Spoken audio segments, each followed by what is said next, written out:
Ma chère Jeanne d'Albret, quel plaisir de vous revoir en ce château de Roussillon ce 1er janvier. Racontez-moi, que dit-on à la cour du roi? Monseigneur Sébastien de l'Aubépine, depuis que vous avez signé cet édit à Roussillon, la vie du royaume en a été bouleversée. Et dans 455 ans, on en parlera encore. Ah, que Dieu vous entende. Je me rends séant vers mon ami Sebastiano Serlio. Vous savez, comme à chaque 1er janvier, nous devisons sur l'année écoulée. Vous m'accompagnez? Où est-il, ce cher Sebastiano? Notre architecte? Certainement en train de travailler dans la salle qui porte son nom, la salle Serlio. À ce propos, si seulement nous avions pu disposer d'une salle telle que l'espace. Elle a justement été inaugurée le 5 février. Allons la visiter. Suivez-nous.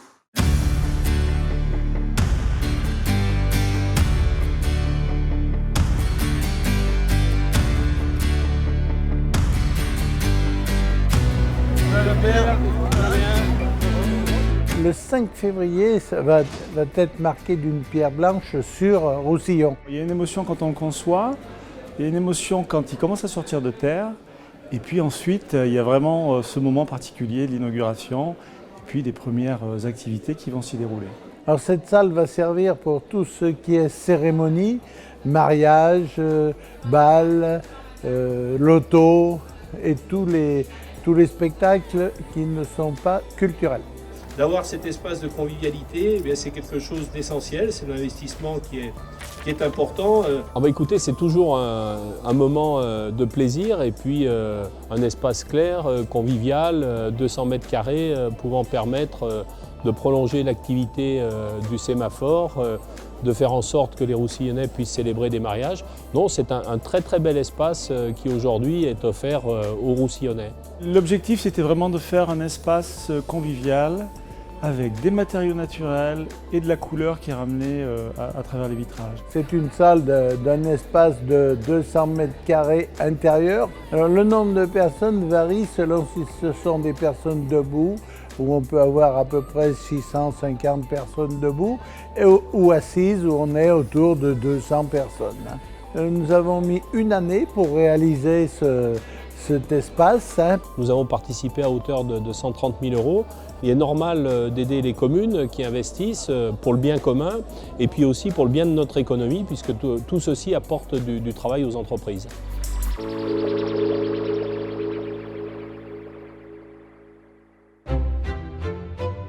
Prenez ma main, ma chère, ces escaliers sont traîtres. Notre cher roi Henri II se meurt après 10 jours d'agonie. Même notre médecin en chef, ce cher Ambroise Paré, n'a pu le sauver. Ne croyez-vous pas que s'il avait bénéficié des progrès de la médecine moderne et de la chirurgie, comme dans la future clinique des Côtes-du-Rhône, il eût survécu? Cela fait 10 mois que les travaux ont commencé. Voyons voir l'état de cet ouvrage. Beaucoup d'émotions, ça faisait un moment qu'on travaillait sur ce projet-là. Ça y est, il est en train de naître. On a fait la pose de la première pierre, comme vous le savez, le 16 novembre. Les travaux viennent de débuter le 18 avril, donc on est extrêmement ravis de ce démarrage. On a vu des camions débarquer, un terrassement commencer, l'herbe a été arrachée, plusieurs dizaines d'arbres ont été enlevés.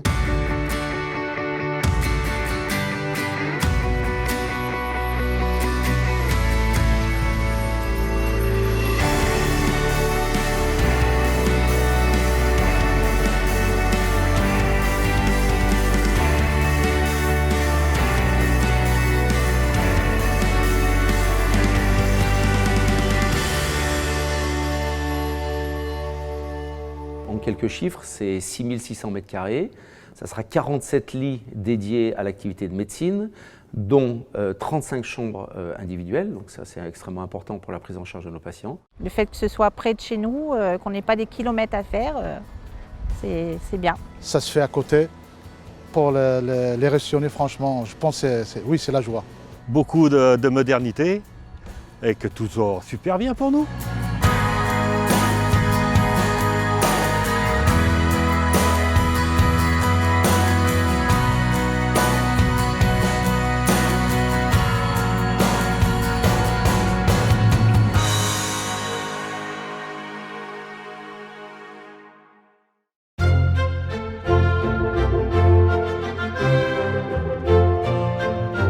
Ça sent bon dans cette cuisine. Qu'est-ce qu'on nous prépare? Du paon? Du héron? Non, ce sera du cygne aujourd'hui. C'est pour le souper du roi? En parlant de souper du roi, avez-vous vu la pièce de théâtre Le Sommelier le 25 mai? Formidable. On peut dire que ces 4 comédiens, ils ont amusé la galerie. Ça vous dirait de les revoir et de les réécouter? Avec plaisir. C'est une pièce qui fait pratiquement le plein partout. On a cette chance d'avoir une pièce qui fonctionne non seulement en tant que pour le remplissage, mais aussi auprès du public, où le public rit vraiment. Je dirais, allez, les 10 premières secondes, ça commence à rire et ça n'arrête pas jusqu'à la fin. Oh, apparemment, un petit escargot, monsieur. Tenez, regardez. Vous expliquez ça comment? C'est du Bourgogne, monsieur. Vous avez vu mon sourire? Ah oui, ouais, c'est un beau sourire de faux cul. On le voit même de dos, alors. C'est une comédie de mœurs, parce qu'il y a le fameux trio du mari avec la femme et la maîtresse. Il n'y a pas l'amant, le sommelier, lui, c'est celui qui règle les problèmes, puisque c'est l'histoire d'un député En Marche qui a fait venir sa femme et sa maîtresse dans un beau restaurant de province pour choisir entre les deux, et c'est le sommelier qui le... Alors, c'est à la fois la comédie de mœurs. Il y a, grâce à Didier Gustin qui fait des imitations remarquables, il y a un petit côté musical. Marine Le Pen. Du blanc, uniquement du blanc, n'est-ce pas, comme son père? Mais apparemment moins agressif.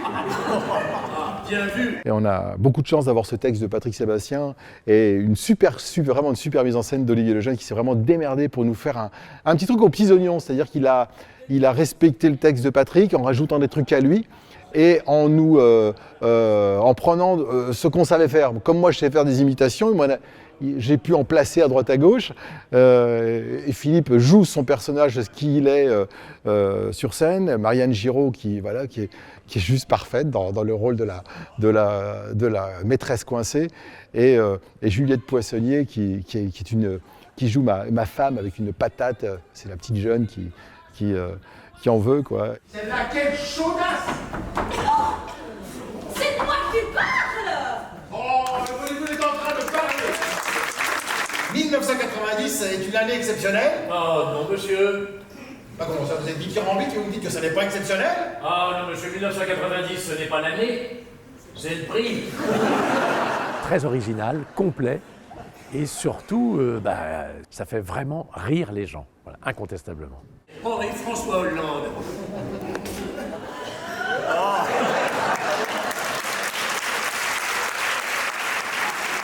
On évoque notre société, c'est une caricature de notre société, mais ce n'est pas notre société. Ce qui permet d'avoir un petit peu de distance et de réfléchir à la nôtre.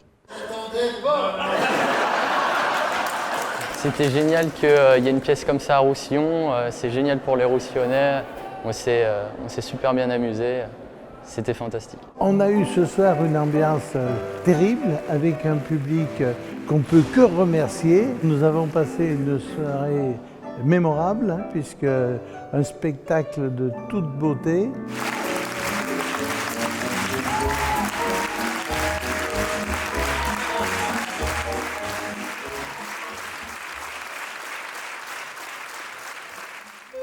Mon cher Sébastien, vous souvenez-vous des grandes fêtes données à la cour? Bien évidemment, je ne les aurais manquées sous aucun prétexte. Et vous souvenez-vous de cette soirée du 15 juin lors de la venue de cette grande chanteuse qu'est Hélène Ségara? Elle est formidable. Même notre poète Pierre de Ronsard a été ravi par ses textes. Je vous propose de réécouter quelques témoignages à la sortie de son concert. C'est un super concert, très bonne ambiance, des chansons qu'on n'a pas forcément l'habitude d'entendre sur scène, donc c'était cool, une bonne soirée. Comme d'habitude, j'ai adoré le concert, il y avait une super ambiance, beaucoup de monde, c'était très rempli. Je suis Hélène depuis 22 ans et j'étais très content de savoir qu'il y avait un concert à côté, chez moi, à Roussillon. Magnifique, comme toujours. Proche du public, elle nous a tous touchés. Tout le monde était heureux. Quand elle a chanté sa chanson « Il y a trop de gens qui t'aiment », moi j'ai eu des frissons, j'ai pas de mots à dire que pour moi c'est très fort. Il y a trop de gens qui t'aiment et tu ne vois même pas. C'est à cause de toi que je m'aime chaque jour. C'est drôle de... C'était super bien, j'ai vraiment bien aimé son spectacle. Hélène Ségara était magnifique. Et le 29 juin, que de jeunes artistes talentueux avons-nous pu admirer? Danseurs, chanteurs, jongleurs nous ont tous enchantés. Je me suis cru revenue au temps des troubadours et ménestrels. Est-ce que vous voulez bien nous remontrer quelques images de ce deuxième festival Les 10 Arts? Avec plaisir, regardons. C'est un concours de talent effectivement pour les jeunes de la région et de la ville. Je trouve que c'est une bonne idée, ça montre le talent que peuvent avoir les jeunes. Premier concours que je faisais, on va dire. Un peu stressé. J'ai trouvé ça juste génial. J'espère aller en finale et première place. C'était magnifique. Ce sera un choix très difficile.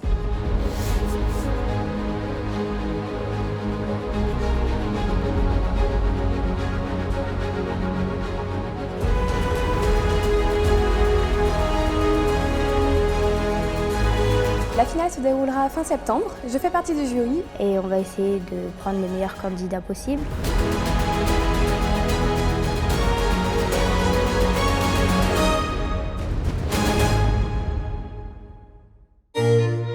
Et le 27 septembre de ces 10 candidats, qui a remporté la finale?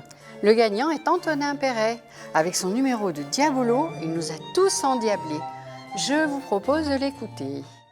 Je ne m'y attendais pas, c'était une belle surprise. Je suis fière aussi d'avoir réussi. D'un côté, je me dis que ouais, j'ai réussi, je suis gagnant. Beaucoup de stress, mais au final, ça allait sur scène, après tout est parti. Ça reste une belle journée, j'en ai des bons souvenirs.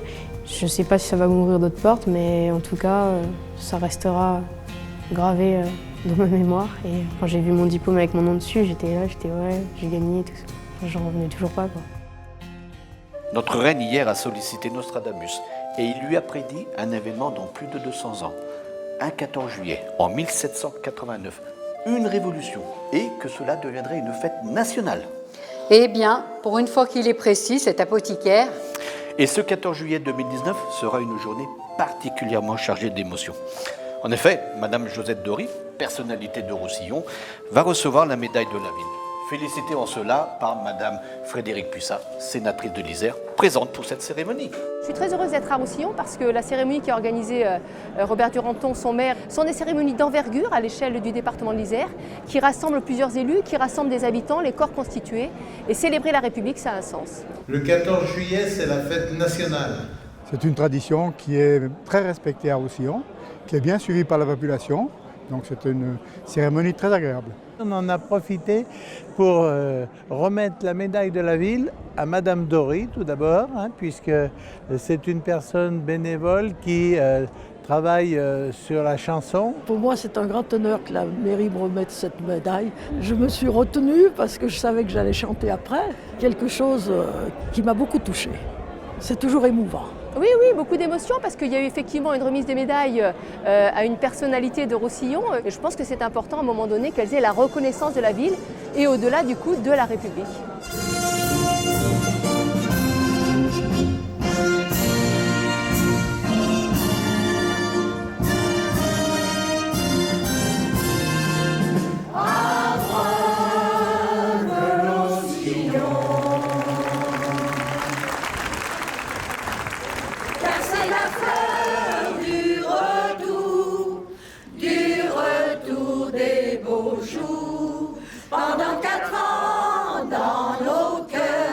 Cette manifestation du 14 juillet est très agréable, d'une part, par la cérémonie d'elle-même, par le petit pot qui suit, où on rencontre des amis, où on discute. C'est très convivial.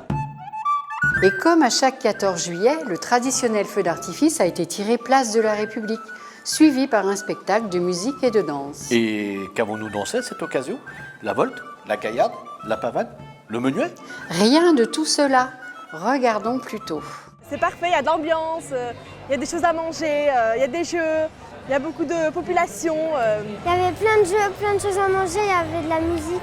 Beaucoup d'animations pour les enfants, mieux que les années précédentes.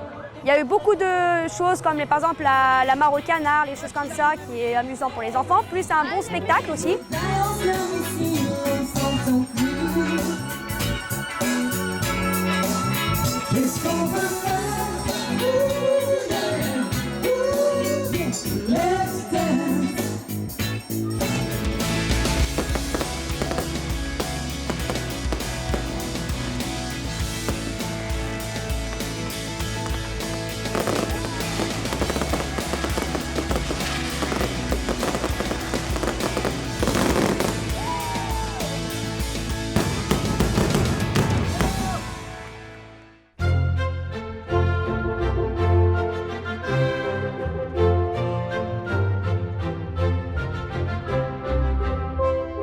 cher Sébastien, c'est donc dans cette majestueuse salle de l'édit que le 9 août 1564, vous avez signé l'édit de Roussillon et vous avez recommencé 455 ans plus tard. Quelle journée que ce 10 août, rien n'y manquait. Les chevaux, les calèches, les reconstitutions de combat. Et vous, mesdames, toutes plus belles les unes que les autres dans vos robes majestueuses. Cessons ce bavardage et revoyons plutôt les belles images de ce 455e anniversaire. On s'est vraiment replongé dans la Renaissance. Surtout de replonger dans l'histoire. Roussillon est le berceau donc, du Nouvel An. Nous avons voulu, à travers notre association, en partenariat avec la mairie, donner une dimension régionale, voire nationale, de façon à ce que tout le monde sache, au moins en France, que la signature de l'édit, le premier jour de l'année signé par le roi de Roussillon, s'est passé à Roussillon. L'année commence dorénavant et soit comptée du premier jour de ce mois de janvier. Pour cette journée historique du 455e anniversaire de l'édit de Roussillon, l'ensemble des gens qui sont venus soit au concours de la bourse, soit à participer à toute la journée, ce sont aussi bien des Roussillonnais que des gens de l'ensemble du territoire et même des étrangers qui étaient de passage. Le convoi royal était constitué de 150 personnes costumées représentant la cour royale, précédées des enfants avec des poneys, tel que ça s'était fait donc, en 1564 lorsqu'ils sont arrivés au château de Roussillon. Un concours de labour qui, paraît-il, était exceptionnel, des rangs, des sillons qu'on pourrait comparer à Roussillon. Exceptionnel, très très bien tracé, très beaux chevaux, très bien appréciés par la population.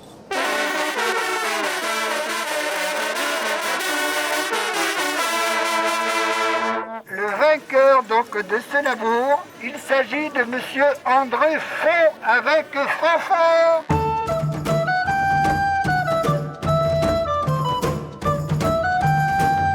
Ce convoi royal a pris exactement le même parcours, avec l'arrivée, comme à l'époque, sur la place du château. Beaucoup de monde pour accueillir ce convoi royal.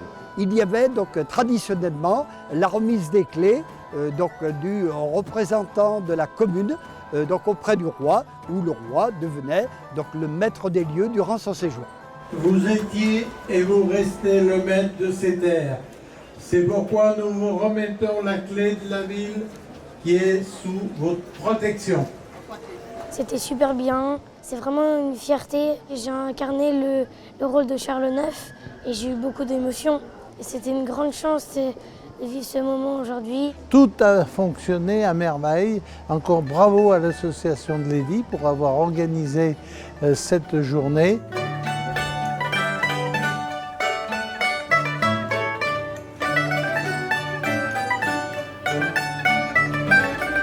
Beaucoup d'animations.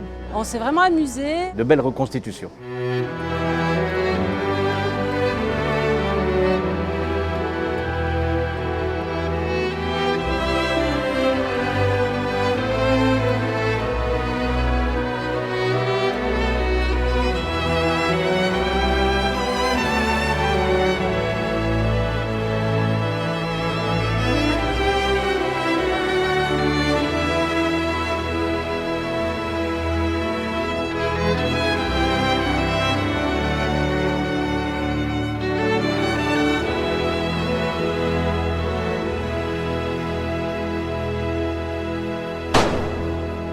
Très content que cette journée se soit déroulée dans cet esprit de convivialité. Les gens sont heureux. C'était vraiment une journée exceptionnelle, je recommencerai. Un grand merci à tous les organisateurs qui ont fait un travail remarquable. Les costumes étaient magnifiques et tout était excellent, parfait. Et nous allons terminer par un dîner Renaissance avec une retraite au flambeau ce soir, dès que la nuit sera tombée. Nous allons donc éteindre les rues de la ville et puis déambuler donc avec les flambeaux, les petits, les grands, dans les vieilles rues, dans les ruelles de Roussillon jusqu'à l'église, revenir sur la place du château pour clôturer cette journée.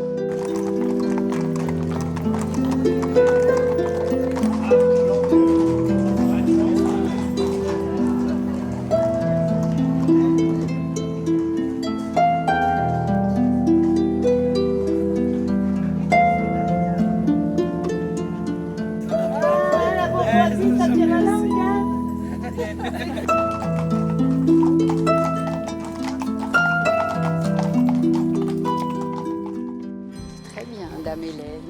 Dame Jeanne, tel que je vous vois, vous revenez du marché? Savez-vous que cette coutume remonte à des temps immémoriaux? En effet, j'étais bien au marché, mais c'est du marché de Noël dont je reviens. Cette deuxième édition du 11 au 15 décembre a enchanté petits et grands. Replongeons-nous dans cette ambiance magique. C'est un très beau marché de Noël. On peut faire des ateliers. Il y a des très belles choses à acheter.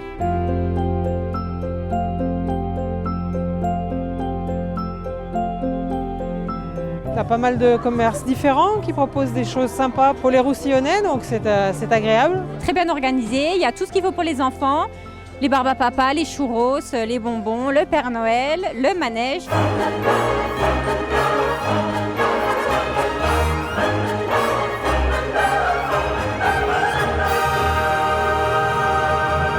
Je suis venue pour voir tout ce qu'il y avait avec Noël. Les décos, le chocolat, toutes les lumières. Je vois des sourires de partout, ce marché de Noël est vraiment réussi. Les enfants le sourire, les parents le sourire, les personnes âgées aussi. C'est vraiment féerique, vraiment. Ce sont sur ces superbes images de l'année 2019 que se termine cette émission, vous l'avez compris, spéciale Renaissance. Au nom de Monsieur le maire, du conseil municipal, Dominique et moi-même, nous vous souhaitons une très bonne santé et une très bonne année 2020. Bonne soirée à tous.